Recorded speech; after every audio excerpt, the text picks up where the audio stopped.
Welcome back कीजिएगा फिर से धमाकेदार वीडियो में। इस वीडियो में क्लास 11 का जो आपका अर्थशास्त्र का पेपर है, तो इस वीडियो में आपका अर्थशास्त्र का पेपर कंप्लीट करने वाले कक्षा 11वीं का। तो इस आपका जो पेपर है कल ही है, तो जल्दी से देख लीजिएगा। आपके पास जो है टाइम बहुत कम बचा है, अब जल्दी से आपका अपना जो अर्धवार्षिक परीक्षा का जो अर्थशास्त्र का पेपर है, आप लोग कमेंट आ रहे थे कि सर जो रियल पेपर प्रोवाइड कराइए, तो जल्दी से देख लीजिए आपका अर्थशास्त्र का पेपर आ चुका है। तो देख लीजिए सेट ए का पेपर कंप्लीट करेंगे। चलिए यहाँ पर जूम कर देते ताकि जो आपके क्वेश्चन है साफ साफ आपको दिखाई दे। देख लीजिए समय 3 घंटे का, 80 नंबर का पूर्णांक, निर्देश वगैरह सभी को अच्छे तरीके से पढ़ लीजिएगा। चलिए खंड आ देख लेते हैं। खंड आ में यहाँ पर क्वेश्चन पहला सही विकल्प चुनकर लिखना है। तो चलिए 6 नंबर के सही विकल्प चुनिए। पहला है किसी वृत्त चित्र के केंद्र पर कुल कोण होता है, तो इस कितने डिग्री का होता है? 360 डिग्री का होता है। इसमें आपका द ऑप्शन करेक्ट आंसर हो जाएगा। इसके बाद आ जाता है दूसरा, किसी ग्राफ पेपर पे कितने चरण होते हैं? इसमें जो चरण होते हैं वो 4 चरण होते हैं, तो इसका करेक्ट आंसर 4 हो जाएगा। इसके बाद है यहाँ पर तीसरा, रेखा पत्र द्वारा निम्न में किसकी गणना नहीं की जा सकती, तो इसमें करेक्ट आंसर आपका हो जाएगा समांतर माध्य। इसका करेक्ट आंसर हो जाएगा आ ऑप्शन। इसके बाद है बहुलक की गणना का आधार है, तो बहुलक की गणना का आधार है अर्ति आयत चित्र, तो इसमें सा ऑप्शन करेक्ट आंसर हो जाएगा। इसके बाद है पांचवा क्वेश्चन क्या कह रहा है? पूर्ण ऋणात्मक सह संबंध सदैव होता है, कैसा होता है? -1 होता है, तो इसमें हो जाएगा -1। इसके बाद है हमारे देश में नीति आयोग कब गठित हुआ, तो इसका करेक्ट आंसर हो जाएगा 1 जनवरी 2015, तो इसमें हो जाएगा 1 जनवरी 2015 इसका राइट आंसर हो जाएगा। तो जल्दी से इसका स्क्रीनशॉट ले लीजिएगा। ये आपके जो है सही विकल्प कंप्लीट हो जाते हैं। अब आ जाते हैं रिक्त स्थान की पूर्ति करना है। रिक्त स्थान की पूर्ति कीजिए जो कि 6 नंबर के है। यहाँ पर चलिए पहला है किसी वस्तु के आयात की अधिकतम सीमा निर्धारित करना डॉट कहलाती है, तो इस कहलाता है, क्या कहलाता है? कोटा कहलाता है, तो इसमें लिख देना है कोटा। इसके बाद है किसी भी देश के आयात एवं निर्यात के अंतर को डॉट कहते हैं, क्या कहते हैं? भुगतान संतुलन कहते हैं, तो इसका उत्तर यहाँ पर लिख देते हैं भुगतान संतुलन। इसका करेक्ट आंसर हो जाएगा भुगतान संतुलन, इसका करेक्ट आंसर। इसके बाद है नेक्स्ट तीसरा है व्यापार घाटे को नियंत्रित करने के लिए डॉट की नीति अपनाई गई, तो इसमें लिख देना इसमें लिख देना आयात प्रतिस्थापन, आयात प्रतिस्थापन, तो इसमें लिख देना आयात प्रतिस्थापन। इसमें देख लीजिए हमने बोल के भी आपको बता दिया है, यहाँ पर जगह नहीं है थोड़ी जो है, यहाँ पर लिख भी दिया है, तो कैसे आप समझ लेना। इसके बाद चौथा है स्वतंत्रता के समय हमारा व्यापार शेष डॉट था, अनुकूल शेष था, तो इसमें लिख देना अनुकूल, इसका करेक्ट आंसर हो जाएगा। इसके बाद है नेक्स्ट विभिन्न देशों के मध्य वस्तुओं और डॉट का आयात निर्यात अंतर्राष्ट्रीय व्यापार कहलाता है, तो इसमें लिख लेना सेवाओं का आयात निर्यात कहलाता है, सेवाओं लिख देना, ठीक है। अब चलिए नेक्स्ट देख लेते हैं। नेक्स्ट 6वां रिक्त स्थान, तो इस 6वां रिक्त स्थान है, देख लीजिएगा। 6वां रिक्त स्थान क्या कह रहा है? भारत में निर्धनता का प्रमुख कारण है जनसंख्या विस्फोट है, तो इसमें लिख देना जनसंख्या विस्फोट, इसका करेक्ट आंसर हो जाएगा। तो इसी आपकी एक बार जो है रिक्त स्थान कंप्लीट हो जाती है। अब आ जाते हैं सत्य बताना है। सत्य बताना पहला, भारत ने प्राथमिक शिक्षा को सर्वव्यापी बनाने का लक्ष्य प्राप्त कर लिया है, तो इससे ये आपका असत्य हो जाएगा। इसके बाद है दूसरा, शहरी क्षेत्रों की तुलना में ग्रामीण क्षेत्रों में श्रमबल की सहभागिता दर ऊंची है, तो इसी आपका सत्य हो जाएगा। इसके बाद है कार्य बल और श्रम बल का एक भाग है, तो इसी आपका सत्य हो जाएगा। इसके बाद है अर्थशास्त्र केवल कला है, ये विज्ञान नहीं, तो ये आपका असत्य हो जाएगा। इसके बाद है मानवीय आवश्यकताएं अनंत होती हैं, तो इसी आपका सत्य हो जाएगा।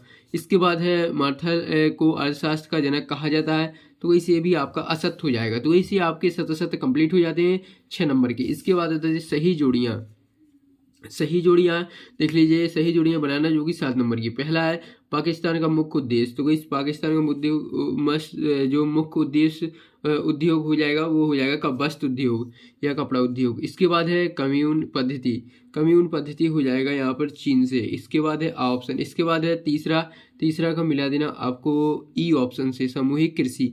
चौथे का मिला देना आपको बी ऑप्शन से पाकिस्तान। 5वें का मिला देना यहाँ पर सी ऑप्शन से भारत से। इसके बाद 6वां उसी के सामने, तो इसी आपकी सही जोड़ियाँ कंप्लीट हो जाती है। फटाफट इनके स्क्रीनशॉट ले लीजिएगा। इसके बाद आ जाते हैं एक शब्द वाक्य के उत्तर, तो वही देख लीजिए। एक शब्द में उत्तर देना है जो कि 7 नंबर के। पहला है चरों की संख्या के आधार पर सर्मक कितने प्रकार के होते हैं? तो गाइस वो 2 प्रकार के होते हैं, इसमें 2 लिख देना, ठीक है। इसके बाद है किसी वर्ग की उच्च सीमा तथा निम्न सीमा के अंतर को क्या कहते हैं? क्या कहते हैं? वर्गांतर कहते हैं। इसमें लिख देना वर्गांतर, वर्गांतर इसका करेक्ट आंसर। इसके बाद है जब वर्ग की निम्न सीमा और उच्च सीमा पर विचार करते हैं तो कहलाते हैं, क्या कहलाते हैं? समावेशी कहलाते हैं। इसमें लिख देना समावेशी, इसका करेक्ट आंसर हो जाएगा। इसके बाद है किसी अर्थशास्त्री के अनुसार अर्थशास्त्र केवल वास्तविक विज्ञान है, तो गाइस इसमें लिख देना प्रो रबिन्स। तो गाइस इसमें लिख देना प्रो रबिन्स, प्रो लिख देना फिर रबिन्स, इसका करेक्ट आंसर हो जाएगा। तो गाइस हमने लिख कर बोल कर भी आपको बता दिया और लिख कर जो है यहाँ पर हैंड राइटिंग सही नहीं है, तो गाइस आप लिख लेना अच्छे तरीके से। इसके बाद है 5वां अर्थशास्त्र के किस भाग में श्रमिकों को मजदूरी का अध्ययन किया जाता है? तो गाइस इसमें हो जाएगा वितरण, वितरण इसका करेक्ट आंसर हो जाएगा। इसके बाद है यहाँ पर अर्थशास्त्र के किस भाग में कर संबंधी नीतियों का अध्ययन किया जाता है? तो इसमें हो जाएगा राजस्व, राजस्व इसका करेक्ट आंसर हो जाएगा। इसके बाद नेक्स्ट ज़्यादा व्यष्टि और अर्थशास्त्र एवं समव्यष्टि अर्थशास्त्र में कैसा संबंध है? तो इसमें लिख देना घनिष्ठ, घनिष्ठ संबंध है। तो वैसे आपके देख लीजिए एक शब्द वाक्य के उत्तर कंप्लीट हो जाते हैं, फटाफट इनकी स्क्रीनशॉट ले लीजिएगा। इसके बाद चलिए अब आपके आ जाते हैं खंड बा।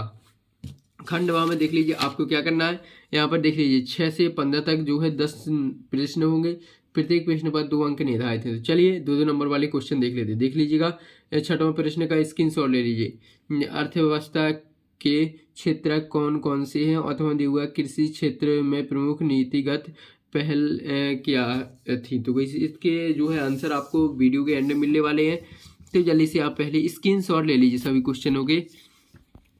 यहाँ पर देख लीजिएगा ये आपका 7वां है, ये 8वां, 9वां, 10वां। तो वैसे इनकी अथवा के भी क्वेश्चन देख लीजिएगा, ये 11वां है।